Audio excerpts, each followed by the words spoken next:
what do you think the sheriff was doing in bringing up the behavior, the previous history, and criminal activity of your clients?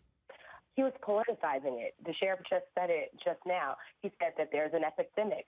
And in his press conference, the conference that he had right after the girls died, and subsequent press conferences, what he has brought up is his task force. He would like to have his task force back to combat the juvenile theft, juvenile auto theft crimes. And even in the paper, about a week after the fact the girls died, there was a whole article about the reemergence of the task force.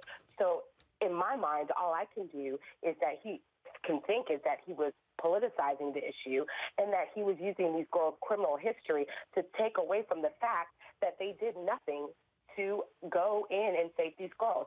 From the video that has been released to me, and let me be clear, Drew, not all the video has been released to me. I think that the sheriff is trying to give an appearance of transparency, but not all the video has been released. Sheriff, I'm going to give the sheriff a chance to respond to that. Sheriff, will you respond?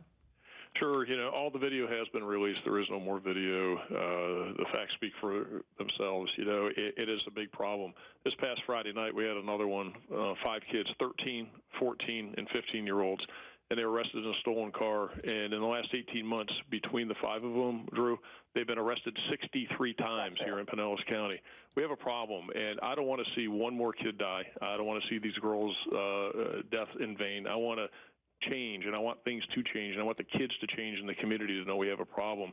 And that's why we need to get the message out that this needs to stop here in this county. Cheryl, how can we quarrel with the sheriff's intent here, right? He wants his community to heal and get better. He's got a big problem on his hands. I think you're right. Tactically, people like Annalise may attack him if he uses this opportunity to go, no? No, I'm agreeing. Yeah, to go after these issues. But he's got a huge problem on his hands. He wants things to get better. Why are we going after the guy that's trying to heal his community? Well, here's the deal. I can't argue the intent of the officers or intent of what the sheriff meant in his press release, but what I can tell you is that it was very off-putting, because all I heard was what sounded to me like an attempt to smear these young ladies. I heard over and over for this extensive press conference that there were black people, that these were black kids, that these are the only ones who steal cars. And so I'm left to believe that maybe this is what the officers hear in roll call, because I've sat in many roll call where briefings are presented and an officer may then go out into the field and say, well, we're chasing another stolen car. It's got to be black people. And so when that stolen car runs into the mud or a pond,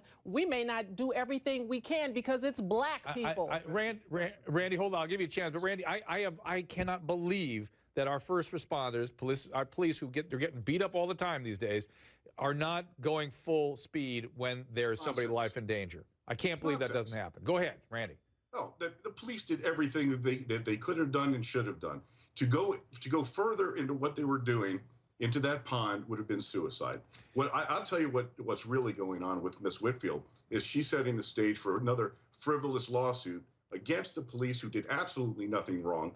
And what happened here is a terrible tragedy. It was not the fault of the police. They did everything they should do, everything they could do. And yet, hold on, Annalise, you see the opportunity there too. I'm laughing because if you guys are making the case for her, stop getting up on the media podium and talking about race then. I mean, stop talking about these other kids, the other criminal incidents. Like, you're doing it to yourself. So in other words, by bringing in his big picture problem, which he is preoccupied with and wants to get better, and that we want him to make it better, by bringing that into this case, he's opening himself to liability. Divorce the two principals. You have a problem in your county. You should deal with it. You should address it. You should have public. Go to the schools. Talk to the schools. Don't talk about it at a press conference where 3 kids died.